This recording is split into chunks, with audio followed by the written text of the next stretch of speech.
let's see, Resolution 09-1189, regarding the competitive bidding requirements. Mr. General Manager. So thank you, Mr. President, board members. One of the most significant construction elements, and in fact, on the critical path, that is the thing that if we don't stay on schedule on this item, it throws off the opening date. Very key is, of course, the new Willamette River Bridge. We believe that in a project such as this, that a design-build kind of approach works best. Let me be clear on what design-build is. What we're asking in design-build is that the corporations that will be bidding on this, the contractors, will in fact find ways to be able to lower the price on it, to be able to find different construction techniques. They'll give us the ability to design within the parameters we have established already through the advisory committees that Vera Katz chaired. All those parameters are there, but that they are able to, in fact, be able to help design that. It is a technique that is used when there really isn't a lot of design choices that have to be able to be made. There aren't going to be change orders which run up the prices. It's really something that we think makes good sense. If you think about in our history where we've used design-build, design-build was used for the airport line when in fact Bechtel moved ahead with that.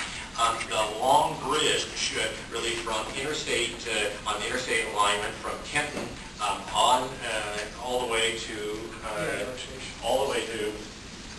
PIR was in fact design-build. And it's a technique that in fact assures us that we're going to get the best design and the cheapest price in a place that does in fact not going to have changes, because that's what kills you in design-build. If you do change orders in the middle of it, the price goes up dramatically. Now, to be assured that this is going to be very, very competitive, we are asking firms to be able to submit their area of interest. And as you see on the second page, we're really having two phases to this, the procurement process. The first is entirely dependent on the qualifications and experience of the firms. So what we really want are the best firms to be able to go ahead and submit. We will then choose and evaluate among those up to 4 firms that we then will be asking for their price. And in that, we are then, once they're qualified, we want the lowest price. This is absolutely to get to the lowest price. Now, the way firms do this is they say, well, if you could build that, that piling a little bit differently, we think we can save some money. And that gets evaluated to make sure it really is, in fact, meeting our needs. But if it does, we want that creativity coming from those contractors to be able to give us the cheapest price. Now, to be able to accomplish this, you serve technically as the Public Contract Review Board, that is, under state law, the entity that in fact has the authority to say that you may authorize a contract by means other than low bid. This is, the resolution seeks you to authorize us to proceed with a design-build contract for the Willamette River Bridge. Now, by the way, let me be sure you know that, when we actually award a contract, only you get to award that contract. This merely starts the process for the type of contracting we are seeking. Also, when there is an issue about the cost of that is the value that is being assigned, you likewise must approve. So this isn't a decision that you're once making today, you never see again. You have to make the subsequent decisions as well. It does require you to make 2 findings. They are listed there on the first page of the staff report. A finding that the exemption will not encourage favoritism in the awarding. I think that 2-step process where we're inviting all firms to be able to first be qualified and then to narrow it down to 4, up to 4 for actual pricing assures that. And then secondly, that will result in substantial cost savings. As I've outlined already, the design build really is, the whole purpose is intended to be able to take advantage of those contractors to come up with a cheaper price so they can beat their competition and give us the best price. The actual findings are in attachment A to this resolution. I'd stop there and be happy to answer any questions, or Neil can as well. Is there a motion? So moved. Second. Discussion. Question. Yeah, again, I'm probably more uncomfortable with this one than I am with the other one, but I'll let Fred that. But I do agree with you or your direction here. There's a limited amount of contractors probably qualified to do this type of work anyway. You know, it's a huge project. I like the wording lowest responsible qualified bidder, not low bidder.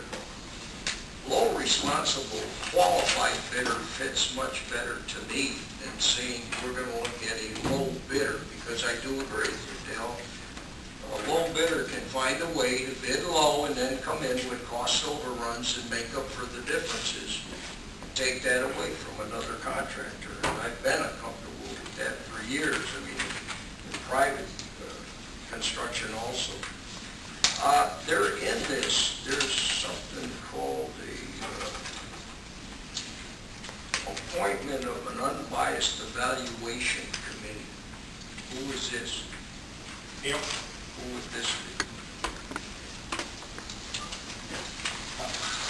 Just that the evaluation committee was generally represent engineers who are involved, both TriMet staff engineers, sometimes city engineers, sometimes ODOT engineers, and we would combine them, frankly, to form the evaluation committee or the evaluation panel.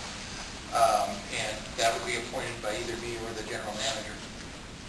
And these that come from the public sector, not the Yes. private sector. Exactly. You know, because they do have expertise in it. Exactly. Yeah, that. But disinterested, they're not the ones who are going to be. Yeah, they have no interest in the bid itself. Exactly. They're only for the qualifications. Who select out the four firms, they give an opinion on the 4 firms that you select. We would expect there will be many more firms than that who Yeah, will that would exceed initially originally. come in. Yeah, exactly. They would do a technical ranking of the qualifications of the firms based on their past performance experience, the team that they're presenting, and their business capabilities and design capabilities. And then based on those sorts of factors, then weight whatever number of proposals we received, 1 through 4 potentially, would then be asked to submit the full price, and after a great deal of, I guess, technical review with our staff and team over time. So this is a long process, and as the general manager noted, this is just the first start. This is not even the starting gun yet. I might note that we have also issued yesterday a request for industry comment, which is another way to sort of begin to get industry interest in this bridge. We know that there are a large number of both local and national firms that are interested in this project and this bridge, and we do expect to receive a good number of proposals and see a lot of competition on that, which is very good for us. Yeah, again, that just when you finalize this, the 4, you're going to get down to 4 firms. Is that the idea? Maximum of 4. And that comes. And the only caveat on that is if, there's a big break point between 3 and 4, we may choose to just use 3, and that will be based on the technical evaluation.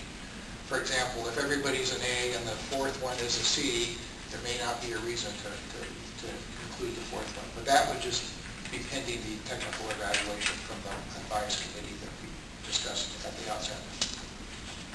And that ends up here. Yes.